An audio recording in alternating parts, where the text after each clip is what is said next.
Nagising si Michael sa ingay at tawag ni Kat ang isang 50 anyos na matanda na kasama niya sa iisang selda.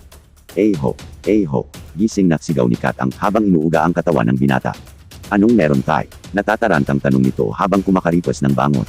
"Maghahalubog si Mayor sa buong selda kasama yung pinaka-pinuno rito ng kapulisan," sagot ng matanda. "Titingnan nila kung may mga bawal na gamit na naipasok dito sa loob." Dagdag pa nito, habang isa-isa silang kinakapkapan bago makalabas sa kanilang selda, ay nangangatog si Michael sa di malamang dahilan. Tumagal ng humigit kalahating oras ang paghahalubog ng mga pulis at ang paglinis ng mayor sa buong selda, agad nilang pinapasok ang mga preso mula sa pansamantalang pasilyo na tinatayuan ng mga ito.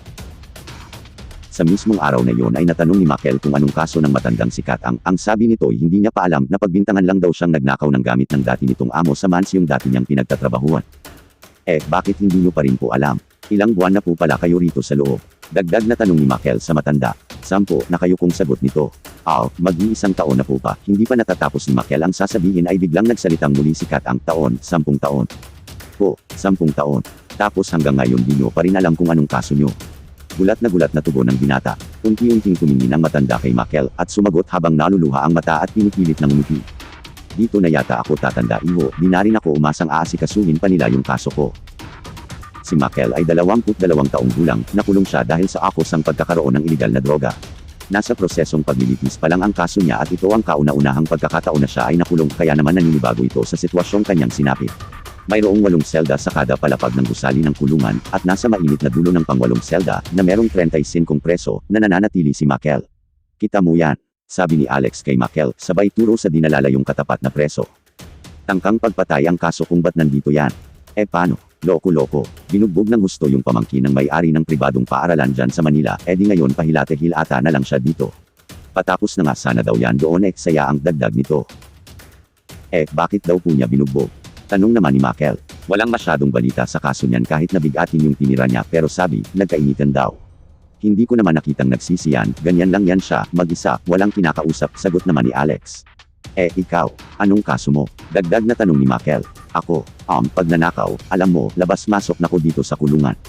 Kasi sa totoo lang, okay na ko dito, mas nakakakain ako dito kesa sa labas, bogbog ka nga lang ng mga siga dito pero mas bogbog ka kakaisip kung anong ikakabuhay mo sa labas. Matapos na sabihin ito ni Alex ay muli na namang napaisip ang binatang si Michael.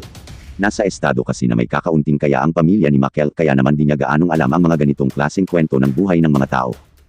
Samantala, nakaka2 linggo pa lang si Michael sa loob ng kulungan. Hindi siya masyadong nakakaramdam ang hirap dahil sa swerteng nat-apat siya sa mabait na mayor at mga kasamang hindi ganoon kadahas. Sa pagkain ni Michael ng kanilang tanghalian, ay biglang may lumapit sa kanyang binata. "Di ba kaklase kita sa kursong ekonomiya sa paaralang yuha?" Seryosong tanong nito. Oo, bakit? Nauutol na tanong naman ni Michael. "Kilala mo yung presidente ng organisasyon ninyo ng kurso mo? Yung babaeng may kapayatan?" Muling pagtatanong ng binata. "Oo, si Ambusan Angeles." Tanong muli naman ni Michael. "Oo, yun, kumusta siya?" Nag-aalalang tanong ng binata. Nagtataka man kung bakit tinatanong ito ng binata sa kanya ay sinagot pa rin niya ito ng seryoso. "Hindi kami ganoon kalapit na dalawa pero huling kita ko sa kanya ay maayos naman siya, buntis siya noon pero alam ko hinayaan na lang siya ng eskwelahan dahil malapit na rin naman na siya magtapos." Pagtapos marinig ito ng binata ay tumalikod na ito at umalis papalayo sa kinakainang pwesto ni Michael. Dumating na ang unang paglilitis sa kaso ni Michael at ayon sa nangyaring paglilitis ay may ebidensyang nakuha ang mga pulis sa bulsa ni Michael noong panahon na hinuhuli siya ng mga ito. Itinanggi naman ng abogado ni Michael ang akasang ito at umapilang walang kasalanan ang binata. Ayon sa kwento ni Michael at sa salaysay ng abogado nito ay nakatayo lamang siya malapit sa eskinita ng Intramuros. Dahil inaantay nito ang sumbong niya at sinabing wala naman siyang dalang droga at di naman siya gumagamit ng mga iyon. "Mapapatunayan niyo bang nasa ebidensya ang bakas daliri ng akusado?" Ataking tanong ng abogado sa testigang pulis. "Bilang pulis, alam mo naman kung gaano kabigat ang kaso ng panunumpang walang katotohanan." "Tama, kaya naman uulitin ko. Totoo bang nasa bulsa ng akusado ang nakuha mong iligal na droga?" Dagdag na atake nito. "Oo, totoong nakita ko," sagot ng testigang pulis. Wala nang susunod na katanungan kagalang-galang na hukom, mahinahon na tugon naman ang abogado ni Michael. Iniharap din sa hukuman ng tatay ni Michael na si Talpay. Bilang isang testigo ng mga gabing iyon. Ani niya, malapit na siya sa usapang tagpuan nila ni Michael nang sa di kalayuan ay may nakita siyang mga armadong pulis na tumatakbo. At dahil sa may nakahintong kasunurang kotse sa tapat ng sasakyan nito ay hindi niya magawang dumiretso. Kaya naman kahit malayo pa lang daw ito sa lugar ni Michael ay agad na itong tumakbo papunta sa kinalulugaran ng kanyang anak. Dagdag pa niya na nang makalapit siya ay nakita niya ang kanyang anak na hinahatak ng mga pulis habang pumipiglas at sinasabing, Bakit po? Anong ginawa ko? Sinabi rin nito na napansin niyang may dinukot sa bulsa ang isa sa mga pulis na humahawak kay Michael at nang madukot na ito ng pulis ay agad itong nagkunwaring kinakapkapan ang binata. Dahil si Tapel ay ama ni Michael, maliit na porsyento lamang ito para gamiting ebidensya na nagsasabing hindi totoo ang inaakusa sa akusado. Muling ibinalik sa kulungan si Michael upang antayin ang susunod na paglilitis. Kinabukasan ng gabi ay tinatawag si Michael ng kanilang mayor upang maglinis ng palikuran sa palapag na kinaroroonan ng kanilang selda.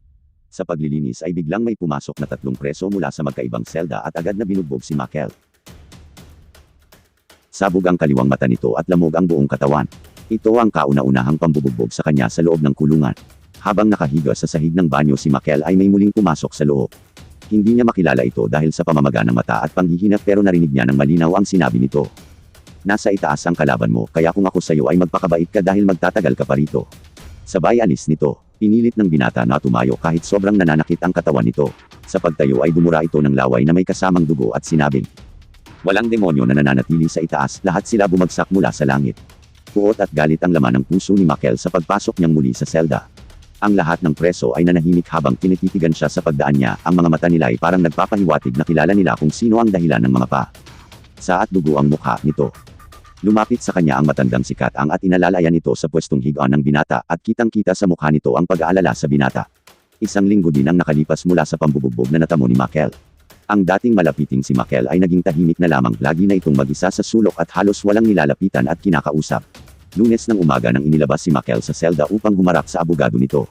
Napansin ng abogado ang pagbabago ni Michael kaya naman tinanong nito kung may nangyari bang masama, sumagot naman ito at sinabing, "Ngayon ko lang kinamuhian ang kulay ng pula." Hindi man naintindihan ng abogado kung anong ibig sabihin nito ngunit naiintindihan niya na ayaw sabihin ni Michael ang nangyari. Isinantabi ng abogado ang pag-aalala at sinabing may pag-asa ang binatang makalaya. Nakikinig lang si Michael sa sinasabi ng abogado hanggang sa matapos ito at pabalikin siyang muli sa selda. Ilang araw ang nakalipas, habang inaantay pa rin ang susunod na paglilitis ay may biglang sumiklab na kaguluhan sa loob ng selda nila Michael. Nagkasuntukan ang 2 preso at binaglaon ay sumali na ang iba pa. Nakatayo lang si Michael habang pinapanood ang mga pangyayari. Wala itong naramdamang takot at pakialam ngunit nang tumalikod ito para pumunta sana sa pinakagilid ng selda ay bigla itong sinugod ng patalim ng isa sa mga preso. Ang patalim ay gawa sa pinatulis na hawakan ng suklay. Malapit na sanang masaksak si Michael sa likod kung hindi lang ito napigilan ng binatang dati niyang kaklase. Binugbog ito ng binata hanggang sa pumutok at dumugo ang kanang pisngi at mata nito. Ilang sandali ay dumating ang mga pulis at pumasok sa loob ng selda. Pinagpapalo ng mga ito ang mga preso sa loob hanggang sa mapansin ng isang pulis ang matandang si Katang na nakaupo sa may gilid malapit sa rehas ng selda. Nanahimik itong nakaupo habang hawak-hawak ang tagiliran na siyang inaabusan ng dugo. Nang makita ito ni Michael ay agad itong napatakbo sa matanda, luhaan at natataranta na parang bata. "Tay, ayos lang kayo. Sandali, takpan niyo po ng mabuti yung sugat niyo," humahagulgol na sabi ni Michael sa matanda. "Pakiusap, tumawag kayo tulong." Pakiusap niya sa mga pulis. Habang nakatingin sa mga pulis at nakikiusap ay biglang may naramdamang kamay si Michael na humawak sa braso niya, sumenyas ito na may ibubulong kaya naman inilapit ni Michael ang tainga nito sa matanda. "Sasasabi ko na namamansa sayo." Pinipilit na sabi ng matanda. Huminga ito ng malalim at ipinagpatuloy ang nais sabihin. "Nana, didito na nako. Mamatay." Matapos na sabihin ito ng matanda ay ngumiti ito sa binata at unti-unting pinaikit ang mata. Napuno ng katahimikan ang buong selda. Habang umiiyak ng walang tunog si Michael, naiintindihan ko na kung bakit kulay pula ang impyerno. Pabulong na galit na sabi nito habang nakayuko at nakatingin sa duguan nitong mga palat. Dumating ang huling araw ng paglilitis ni Michael at naipanalo nila ang kaso. Mayroon kasing inilabas na isang video na kuha ng isang kamerang nakakabit sa sasakyan ng testigo na kung saan kitang-kita rito ang aktwal na pangyayari sa paghuli kay Michael mula sa pagtakbo ng mga pulis hanggang sa panghaharas ng mga ito sa binata. Hiniling ng testigang nagbigay ng ebidensya na wag humarap sa korte, hindi man ito humarap sa paglilitis ni Michael, ay sapat naman ang binigay nitong ebidensya. Dahil sa maswerteng nakita rin sa video ang paglabas ng pulis ng isang paketeng may lamang puti sa loob. Napatunayan sa hukuman na ang puting paketeng ito ay iisa sa isinumiting ebidensya laban sa akusado. Hindi maintindihan ni Michael ang nararamdaman ng mga araw na iyon. Naalala niyang muli ang mga dinanas niya sa loob ng kulungan, napansin ito ng abogado ni Michael. Kaya naman tinapik nito ang balikat ng binata, simbolo na nagsasabing, "Kaya mo yan." Napatingin naman si Michael sa kanya at ngumiti ng pilit sabay sabing, "Ang pangyayaring ito sa buhay ko ay puno ng sakit, hindi ko makakalimutan ang seldang tila kulay pula dahil sa mga dugong natuyo na lang doon." Tuldok, matapos mapatunayang hindi nagkasala ang akusadong si Michael, ay pinatawa naman ng patong-patong na kaso ang mga pulis na hamuli kay Michael. Inamin ng isa sa mga ito na kung bakit nila ginawa yon ay para daw umaangat kaagad ang kanilang ranggo sa pamamagitan ng paghuli ng mga kriminal at pagpapakita na mahusay sila sa trabahong kanilang ginagawa kahit na ang lahat ng ito ay hindi naman totoo. Sa paglaya ni Makel ay nakita niyang may kinakausap ang binata na dati niyang kaklase sa tanggapan ng mga bisita. Namukha ni Makel ang bisita ng binata. Ito ay ang babaeng minsan nang tinanong sa kanya ng nito. Ang babae ay may hawak na batang sanggol at masayang-masaya na pinipisil ng binata ang pisngi nito. Tumigil ang babae kay Makel at lumiti. Kasunod nito ay ang paglingon din ng binata sa kanya at tumango habang nakangiti rin. Napayuko si Makel sabay lakad palabas ng kulungan habang sa labas nito ay nag-aantay ang abogado niya at ang kanyang tatay. Lumapit sa kanya ang kanyang abogado para kunin ang dala niyang gamit. Ate, salamat sa di pagsuko sa laban. Buong pusong pagpapasalamat niya sa kapatid niyang abogado. Hinawakan siya nito muli sa kanyang balikat at sinabing, karapatan mong ipaglaban, karapatan mong pakinggan. Kaya naman wala silang karapatan na akusayahan ang kapatid ko ng walang matinding ebidensya, sagot ng ate ni Makel sa kanya. Maya-maya ay may tumawag kay Makel na babae, tumingin ang ate niya sa kinaroroonan ng babae at biglang yumuko na nagpapakita ng paggalang at respeto, sabay pumasok sa kotse. Lumapit si Makel sa babae. Angeles, salamat dahil sa'yo nakalaya ako. Sabi nito sa babaeng may bitbit na sanggol. Nakakulong si Carlo dahil nasaksihan niya ang paghahalay na ginawa sa akin ng pamangkin ng may-ari ng eskwelahan natin kaya binugbog niya ito ng gusto. Pero di ko siya maipagtanggol dahil nasa itaas ang kalaban, wala akong sapat na kapangyarihan para ipanalo ang kaso, nilakas ng loob na tumistigo wala ako. Matagal din bago ako nakadalaw kay Carlo para humingi ng tawad pero dahil sa kaso mo naglakas ako ng loob, nataon lang talaga at nandoon ako sa mismong araw kung kailan ka hinuli, pagkwento ng babae kay Makel. Nag-isip saglit si Makel sabay sabi ng katagang walang demonyo na nananatili sa langit.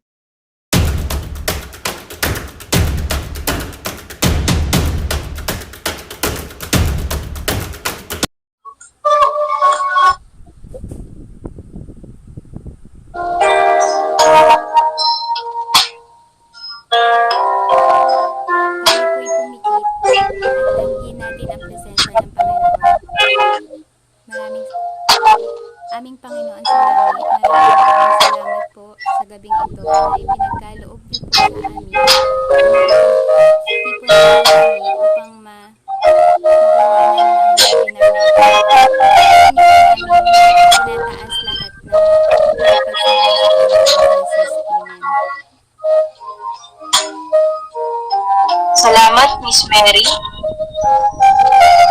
Partner, ano namang susunod natin? Ngayon, dumako naman tayo sa balangkas ng pagsusuri.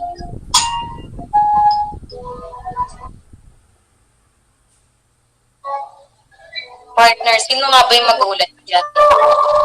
Tawagin natin si Miss Eliza, partner.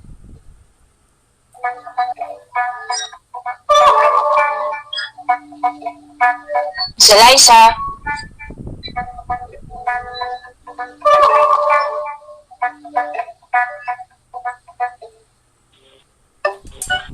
Para sa pamumula, tumagat ng kataha ay pulang selda. Ang akda ay sa ginilin ni Santiago. Si Santiago ay nangarap na maging isang mali ng mga kaibigan. Ito tumali sa pagkumpalak ng kanto. Ngunit talo, nakitang narinig na ang kanyang mga sulat sa proyektong pelikula ng paaralan ng Colegio de San Lorenzo. Salamat, Miss Eliza. Yung tinalihan talaga ni Miss Gallego, yung canvas. Pero kahit natalo siya dyan, di ba, nakapagtampok pa rin siya ng video yung kwento dito ngayong gabi. Oo nga, partner. Ginamit niya yun para makagawa ng magandang obra, partner. Kaya dumako na tayo sa susunod, partner. Tawagin natin si Mr. Tomian. Para sa mga tauhan sa kwentong Pulang Selda, si Makel. Siya ang pangunahing tauhan sa kwentong Pulang Selda. Siya ay 22 taong gulang. Ang kanyang pamilya ay may kaunting kakayahan sa buhay. Siya ay nakulong dahil siya ay nakusahan ng pagkakaroon ng illegal na droga, ngunit siya ay nakalaya dahil siya ay napatunayan na inosente. Si Katang, isang 50 anyos na nakilala ni Makel sa kulungan. Siya ay nakakulong na ng 10 taon at siya ay naging malapit na kaibigan na rin ni Makel sa kulungan. Si Alex. Siya ay isa sa mga nakausap ni Makel sa kulungan at ang kanyang kaso ay pagnanakaw. Siya rin ay labas-masok na rin sa kulungan. Abogado ni Makel. Nagtanggol kay Makel habang siya ay nililitis sa kasong isinampa sa kanya. Siya rin ay kapatid ni Makel, Talpe, ama ni Makel at tumayong testigo habang si Makel ay nililitis ng hukuman. Angeles, presidente ng organisasyon ng kurso ni Makel, nung siya ay nasa kolehiyo pa, siyang nagbigay ng video na nagpapatunay ni Makel. Siya ay siyang tanong at umuusap kay Makel sa kulungan. Saksihan ang pangalay na ginawa kay Angeles ng pamangkin na may-ari ng eskwelahan. Binugbog niya ito, kaya siya ay nakulong. Mga tagpuan sa kwento ng walang selda. Sa kulungan at sa hukuman. Ayun na nga, partner. Kaya pala ganun yung video presentation kanina, no? Kasi talagang nakilala natin kahit hindi pa natin nabubuod yung storya. Talagang nakilala na natin si Kaeldon. Oo nga, partner. Ang ganda talaga nung ginuhit ni Nico Improsa dito. Sa tagpuan at saka sa Tsaka sa pagbo-voice over, partner, talagang damang-dama natin na para tayong nanonood talaga ng live na maikling kwento, no? Oo nga, partner eh. Alam mo ba kung sinong nasa likod ng voice over, partner? Parang wala akong idea. Sino nga ba? Si Miss Judith yun, partner. Kaya ang swerte natin talaga. Parang napalamarin kung sino yung... Parang siya naging si Kael, no? Parang hindi pareho. Ang galing niya. Magaling para sa akin yan. Ang galing. Oo, partner, sobrang galing talaga. Sobrang wala akong masabi. Kaya, partner, dumako na tayo sa susunod. At tawagin natin si Miss Eliza Faye upang i-report tong mga simbolo at tayutay. Para sa mga simbolo tayo na makikita, walang selda, nasa itaas ang kalaban mo, at walang demonyong nananatili sa langit. Oo, parang alam ko na ibig sabihin kagad ng pulang selda kahit hindi pa nasasabi, Ano nga ba, partner? Base dun sa kaninang naipresenta, parang dugo ang ibig sabihin ng pula. At yung selda parang hindi tayo sigurado dun eh. Pero pakinggan natin yung susunod, baka malinawan tayo. Sige, partner. Para sa teoryang pampanitikan, tawagin po natin si Miss Chamilin. Teoryang pampanitikan. Marxism. Teorya na mula kay Marx. Wait lang muna. Teorya na mula kay Karl Marx, nakasaad dito na ang mababang uri ng tao ay may kakayahang umangat mula sa laylayan. Ipinapakita sa kwento ng pulang selda ang determinasyon ng pangunahing tauhan upang maipaglaban ang kanyang karapatan, pagtanggol ang sarili sa maling bintang. Humanismo. Karapatan ng tao na mabuhay, ipaglaban ang kanyang karapatang mabuhay sa mundo at karapatang magkaroon ng tirhan, matamasa ang buhay na kanyang gustong tahakin, karapatan niyang makakain, makapagbihis ng damit. Ipinapakita sa kwento na karapatan ni Makel na makamit ang tunay na hustisya laban sa maling bintang sa kanya at karapatan niyang malinis ang kanyang pangalan. Maraming salamat, Miss Chamilin. Susunod naman ay si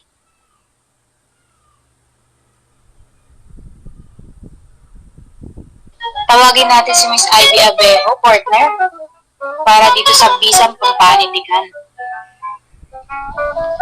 Para naman po sa bisang pampanitikan, ang uri ng bisang pampanitikan, ang akdang pulang selda ay bisang pangkaasalan. Ang akda ay hindi lamang nilikha upang magbigay ng puno sa ng bagbad. Nilikha rin ito upang magbigay aral at umubog ng katauhan. Ipinahiwatig ito ang tunay na pagkatao ni Makel. Dapat nabigyang hustisya ang walang sala at parusahan ng totoong may gawa. Tungkol din ito sa pagbabago ng kaisipan dahilan sa mga pangyayaring naganap sa binasa. Nalaman at natuklasan din ang totoong pangyayari. Maraming salamat, Miss Ivy Justin. Ano masasabi mo dun, partner? Talagang partner. Ang ganda talaga nung plot twist eh. Talagang mabisang-mabisa talaga siya, partner. At nagbibigay aral talaga at humuhubog sa katauhan ng manonood, partner. Parang gusto ko nang marinig yung susunod, partner. Parang hindi na makapaghintay. Kaya nga, partner eh. Kaya dumako na tayo sa susunod. At para sa daloy ng pangyayari, tawagin natin si Miss Eliza Pay ulit. Partner? Sa daloy ng pangyayari sa may 50 ang pulang selda, na makatuhan tayo sa mga pagkakaroon ng illegal na droga na nagpili si Makel sa isang selda na may 35 preso. At kung nakilala niya ilan sa mga bilang mga kasama. Ilan sa kanyang nakilala ay si Katang na 10 taon na nakakulong, ngunit hindi tiyak sa kanyang kaso at hindi pa nakaranas ng tuloy. Sunod na kilala niya ay si Alex na mas piniling magpabalik-balik sa kulungan upang mabuhay sa araw-araw. Nakilala niya rin dito si Carlo na nakulong dahil sa pambubugbog nito sa pamangkin ng may-ari ng kolehiyong pareho din ang pinag-aaralan. Sa unang araw ng paglilitis sa kaso ni Makel, tumistigo ang isang pulis o humuti sa kanya at nagpahayag na nakita nito ang iligan na sa nang magkasabay na araw na iyon ay tumistigo rin ang ama ni Makel. Ngunit ang sinabi nito para walang bisa ang kaso. Isang gabi pagkatapos ang kanyang unang paglilitis, pinagbubugbog si Makel ng 3 preso mula sa kabilang selda. Kasabay ng mensahe ay nagsasabi na nasa itaas ang kalaban mo. Kaya kung ako sa iyo ay magpapabait ka na lang. Dahil magtatagal ka pa rito. Mula sa pahayag na ito, nakaramdam ng galit ang binata at kasabay ng pangyayaring ito, ang pagdiwas ng binata sa iba ang kapwa nito preso. Sa hindi inaasahang pagkakataon, sumiklab ang isang kaguluhan sa loob ng selda ni Makel. Sa gitna ng kaguluhan, akmang sasaksakin na si Makel, ngunit agad na napigilan ito ng kanyang dating kamag-aral. Sa pagdating ng kapulisan at pagpupa ng kaguluhan, doon lamang napansin ng lahat ang matandang si Kato na nag-aagaw buhay. Sa tahimik na iyak na lamang ni Makel nagawang mamaalam sa kanyang tatay-tatayan. Dahil sa isang video mula sa kamera, napatunayang walang sala si Makel sa kasong pagkakaroon ng iligal na droga. Nagamit din nila itong ebidensya upang sampahan ng kaso ang mga pulis na humuli at nagtanim ng droga sa kanya. Sa pagtatapos, binanggit ni Makel ang mga katagang walang demonyo na nananatili sa langit. Maraming salamat, Miss Eliza. Mong mahaba-haba yun ah. Pero alam mo, partner, nakakatuwa rin pala yung dulo. Alam mo kanina, naiinis na ako dun sa bandang gitna eh. Bakit naman, partner? Kasi parang tinuturong nilang Diyos yung pinakataas na sinasabi kanina ng mga pulis, di ba? Parang napaka-unfair nun. Oo, partner, kasi talagang binago na talaga ng kapangyarihan tong mga pulis na to. Kaya nila nagawa yun, partner. Pero alam mo, nakakatuwa din kay Kael, no? Kasi imbis na tumakas siya, talagang nagstay siya doon. Hinayaan niya na malitis yung kaso niya. Oo nga, partner. Kung ako siguro, tatakbo na ako, partner. Pero mas nag-isip siya kaysa sa'yo, di ba? Parang pinapoint ko lang dito, partner. Yung, alam niya, unfair na yung nangyayari sa kanya, pero fair pa rin yung ginagawa niya. Yung gets mo yun? Oh, partner, gets na gets ko. Talagang, hinayaan niyang malinis yung pangalan niya muna. Hinayaan niya dumanas muna siya ng maraming paghihirap, partner. Kahit nakaka-partner ko. Parang unfair yun, partner. Pero, kakaiba talaga tong si Makel, partner. Tsaka alam mo, gano'n naman talaga eh. Parang mahirapan ka muna sa una. Pero pagdating sa finish line. Talagang hayahay na. Oo nga, partner eh. Kaya, dumako na tayo sa susunod, partner. Tawagin natin si Miss Mary upang iulat to, partner. Para sa ikawalong parte ng pagsusuri, uri ng panitikan, maikling kwento, estilo ng paglalahad. Ito ay pasalaysay na isinaad. Sariling reaksyon. Ang kwento ay nagpapahayag ng isang magandang mensahe para sa ating lahat, lalong-lalo na nga sa mga taong nawawalan ng pag-asa sa buhay. Ikaw, partner, anong masasabi mo dun sa buong storya na yun? Partner, talagang naghahalo-halo yung emosyon na nararamdaman ko, partner, nung mabasa ko yun. Talagang nababagbag yung damdamin ko, partner, lalo na nung sinabi na namatay si Katang sa kulungan, partner, sa riot. Grabe, partner. Talagang naiiyak ako dun eh. Pero nahaluan yun ng katuwaan nung nabigyang katarungan na si partner, si Makel. At nakulong na yung mga pulis. Partner, ikaw? Alam mo, partner, parang na-inspired ako dun Hindi ako na-inspired makulong Parang na-inspired ako na ipaglaban talaga yung katotohanan hanggang sa dulo, no? Ano kaya masasabi ni Miss Alyssa dun sa kwentong ito? Para sa akin naman, napahiwatig ng kwentong to yung importansya ng katapatan at katarungan sa ating lipunan. Hindi makukulong si Makel kung tapat lang ang mga kapulisan nagtanim ng droga sa bulsa ng binata. Hindi dapat namatay ang tatay-tatayan niya. Yang si Katang, kung nabigyang importansya ang kanyang karapatang ipagtanggol ang sarili sa harap ng batas. Hindi sana naatili sa bilangguan si Carlo kung mas nabigyan ang katarungan lamang ang mga ginawa niya. Sa ating lipunan, naniniwala ako na meron nakakataas at nasa ibaba.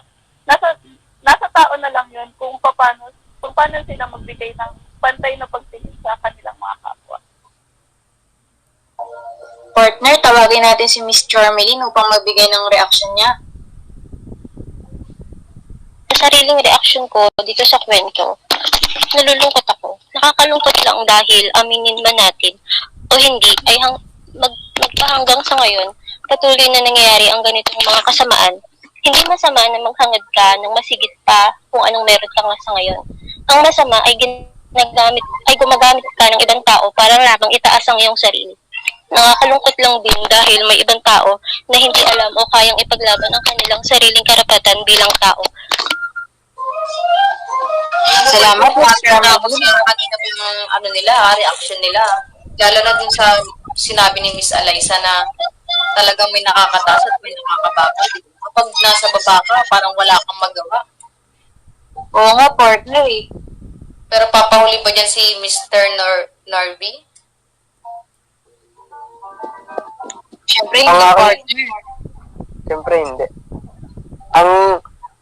Ang reaction ko sa kwentong Pulang Selda, nakakalungkot isipin na nangyayari ito sa totoong buhay dahil minsan talaga ay hindi pantay ang tingin hindi pantay ang pagbibigay ng hustisya, lalo na sa mga taong mahihirap. Kaya sana mabigyan ng katarungan yung ibang tao na hindi yung mga maliliit na tao na hindi nila kayang ipaglaban yung sarili nila. Sana mabigyan sila ng boses para lumaban at magtagumpay sa kanilang mga hinaharap na problema. Ayun, maraming salamat, Mr. Narby. Talagang may pinaglalabang ka dun. Pero, alam mo, para sa akin, partner, parang yung batas ayos naman siya. Kung paano mo lang talaga siya i-implement, di ba? Kasi may batas naman na, yun nga, yung ginawa ng mga pulis. Yung pag-fabricate ng weapon. Di ba? Hindi yun pwede. Yung nila ng drugs. May batas tayo na mali yun. Pero, ginagawa pa rin nila kasi yung mga nag-i-implement din mismo talaga ang uma-agree dun, di ba? Oo, partner, nangyayari talaga yun. Sinet up nila talaga eh. Kaya paminsan, para tumaas lang yung ranggo nila, gagawin nilang matapak ng tao para tumaas sila. Kaya partner, tanongin natin si Miss Ivy Abejo para sa reaction niya. Para naman po sa aking reaksyon, nagandahan po talaga ako sa kwentong ito kasi nagpakita po ito ng karapatang pangtao kung saan nagbigay ng hustisya at karapatang ipaglaban ng kanyang sarili bilang walang kasalanan laban sa may sala. Nagustuhan ko rin to dahil sobrang detalyado ng kwento at halatang pinag-isipan at pinaghirapan. Ang dami pang puri student dito ah. Mukhang kahit natalo siya sa sinalihan niya nung sa canvas, mananalo siya dito. Oo nga, partner eh. Talagang ang ganda talaga ng ginawa ni Miss Judith Gallego ng storya.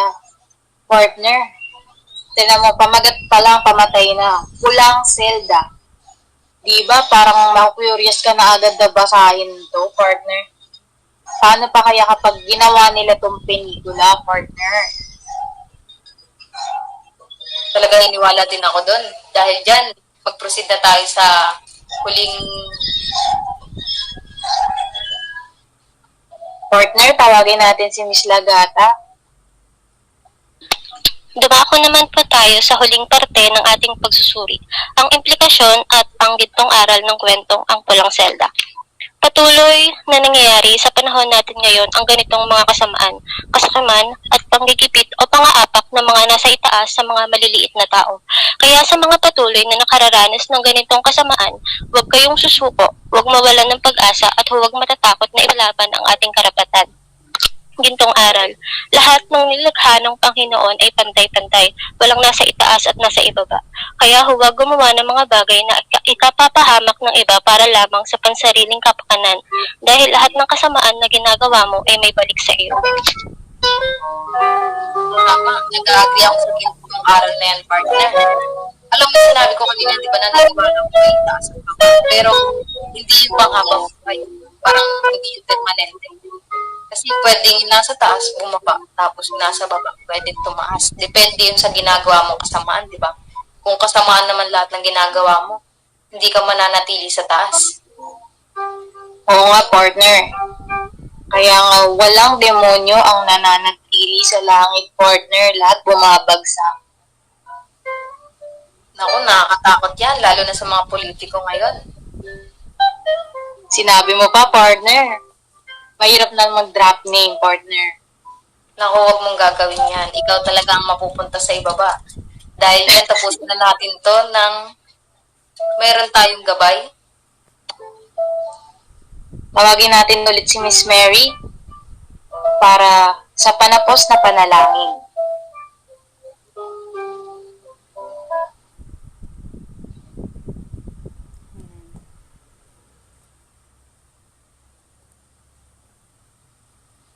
Miss Mary?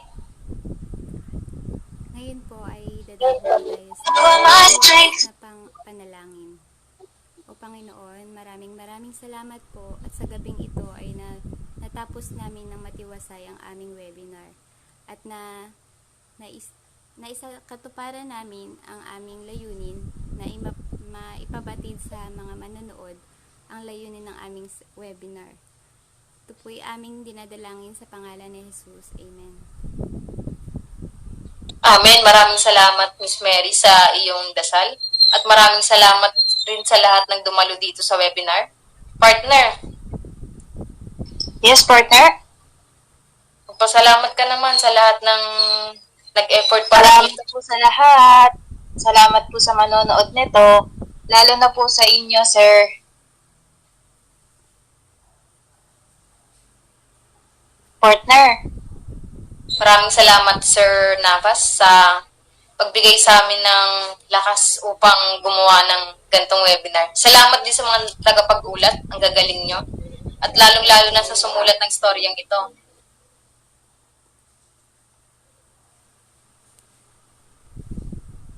Kaya partner, tatapusin na natin to. Muli, maraming salamat at magandang gabi. Special credits po kay Miss Gallego.